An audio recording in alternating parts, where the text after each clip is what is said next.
Nam Mô A Di Đà Phật. Kính thưa quý Phật tử và các bạn thân mến, trong cuộc sống đầy biến động và thử thách hôm nay, nhiều người mang trong tim những lo âu, sợ hãi và bất an. Có người sợ bệnh tật, có người lo nghèo khổ, có người luôn lo nghĩ về tương lai bất định. Nhưng giữa dòng đời thăng trầm đó, vẫn có một con đường đưa ta về bình an nội tại. Con đường ấy chính là niệm Phật. Trong bài viết hôm nay, xin mời quý vị cùng lắng nghe bài chia sẻ với chủ đề Người niệm Phật thân có ánh sáng, một đề tài thấm nhuần giáo lý nhà Phật trong Tịnh Độ Tông, mang đến niềm tin vững chắc rằng ánh sáng của Phật không chỉ chiếu soi cho tâm mà còn bảo hộ cả thân và người tu tập. Người xưa có câu: một câu A Di Đà Phật, ánh sáng chiếu khắp mười phương. Trong đạo Phật, đặc biệt là giáo lý Tịnh Độ, việc trì niệm danh hiệu Đức Phật A Di Đà không chỉ là con đường vãng sanh mà còn là ngọn đèn soi sáng cuộc đời hiện tại. Ai chân thành niệm Phật, thân người ấy được ánh sáng gia hộ, tâm người ấy được an định vững chãi giữa dòng đời. Thân này là cát bụi trần ai, phút giây niệm Phật, Phật đâu xa ngoài. Nguyện lòng thanh tịnh đêm ngày, hào quang chiếu sáng vững tay bước đường. Khi tâm ta lắng xuống, thân ta cũng nhẹ nhàng. Người thường xuyên niệm Phật không chỉ tạo ra một tầng năng lượng an lành quanh mình, mà còn hóa giải được nhiều điều bất thiện trong cuộc sống. Có người từng gặp tai nạn bất ngờ nhưng thoát hiểm kỳ diệu. Có người gặp bệnh nan y nhưng sau một thời gian chuyên tâm niệm Phật lại dần bình phục. Phải chăng đó là điều nhiệm màu đến từ ánh sáng của Phật? Phật A Di Đà đã phát đại nguyện rằng: nếu ai xưng danh hiệu ta, ta sẽ phóng quang tiếp dẫn. Hào quang ấy không chỉ là một biểu tượng, mà thực sự là nguồn năng lượng vi diệu bao trùm người niệm Phật. Trong từng tiếng niệm Nam Mô A Di Đà Phật vang lên hay thầm trong tâm, thân người niệm Phật phát ra ánh sáng của tín tâm và thanh tịnh. Miệng thầm niệm Phật đêm ngày, tâm an thân sáng nghiệp dày tan ra. Một câu Di Đà thiết tha, sáng soi từng bước ta qua cõi trần. Nhiều người từng chứng kiến hiện tượng kỳ lạ khi hộ niệm cho người sắp lâm chung. Thân thể người ấy tỏa ra mùi thơm nhẹ, sắc mặt hồng hào, và đặc biệt là khuôn mặt an nhiên như đi vào giấc ngủ. Đó chính là do trong đời sống thường nhật, họ đã gieo trồng hạt giống niệm Phật. Những hạt giống đó giờ đã đơm hoa và kết trái. Ánh sáng của Phật hiện ra tiếp dẫn họ. Trong Kinh Vô Lượng Thọ, Đức Phật Thích Ca dạy rằng: người niệm Phật được ánh sáng của A Di Đà soi chiếu không ngừng, trừ tai ương, hóa giải oán nghiệp. Thật vậy, trong ánh sáng đó, chúng ta không còn đơn độc. Ánh sáng ấy đi cùng ta trong mỗi bước chân, ngăn ta trước những điều bất thiện và hướng tâm ta về bờ giác. Ánh sáng không từ ngọn đèn mà từ lòng tính ánh sen rạng ngời. Ai ơi đừng sống chơi vơi, niệm danh Di Đà cuộc đời sáng ra. Thế giới này không chỉ hiện hữu bằng vật chất. Trong không gian quanh ta còn có những oán linh, cô hồn, những nghiệp lực âm thầm. Người không tu, không niệm Phật dễ bị ảnh hưởng bởi các thế lực vô hình đó. Nhưng người nào chuyên tâm trì niệm, ánh sáng từ bi của danh hiệu A Di Đà Phật sẽ là vòng hộ thân, giúp vượt qua được những nguy hiểm cả hữu hình lẫn vô hình. Có những người kể lại rằng trong lúc đi đường vào ban đêm, họ luôn thầm niệm Phật Nam Mô A Di Đà Phật hoặc A Di Đà Phật và cảm thấy có một nguồn năng lượng bao bọc. Có người đã thoát khỏi tai nạn trong gang tấc nhờ luôn mang theo Phật hiệu trong tâm. Chính ánh sáng ấy, dù không thấy bằng mắt thường, nhưng vẫn có thật và đang bảo vệ người chân thành tu tập.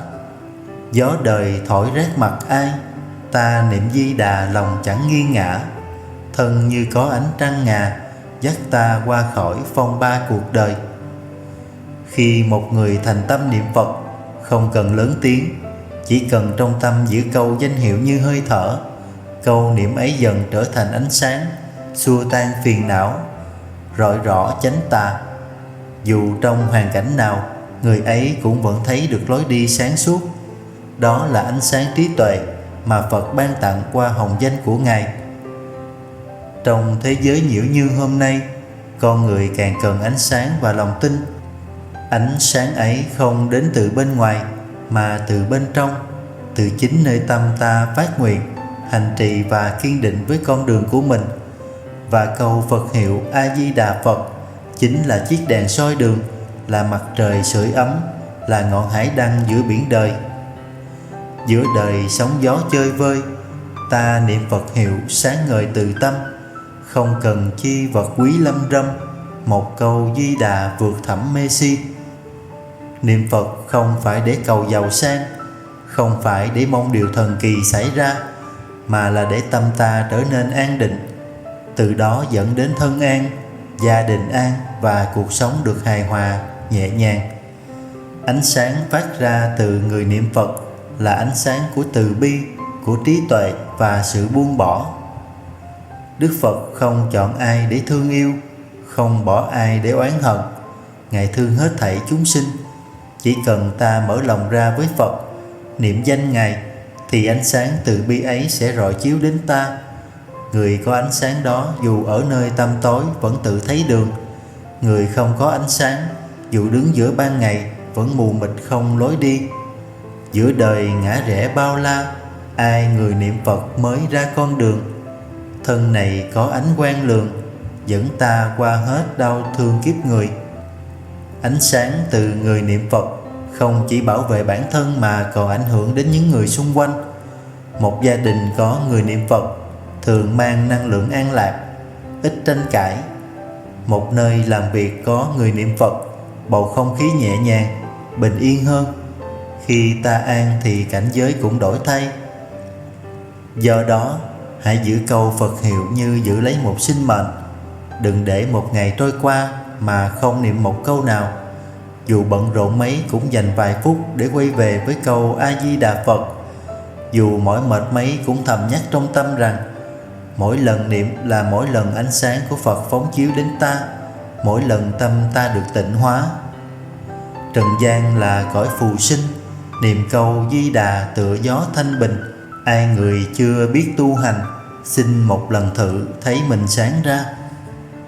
Sau đây là câu chuyện Ánh sáng trong đêm tối sẽ minh chứng cho nội dung bài chia sẻ hôm nay. Ở một vùng quê yên bình, có một cụ bà tên là Tư Hòa, tuổi đã ngoài 70. Cụ sống một mình trong căn nhà nhỏ cạnh nghĩa trang làng.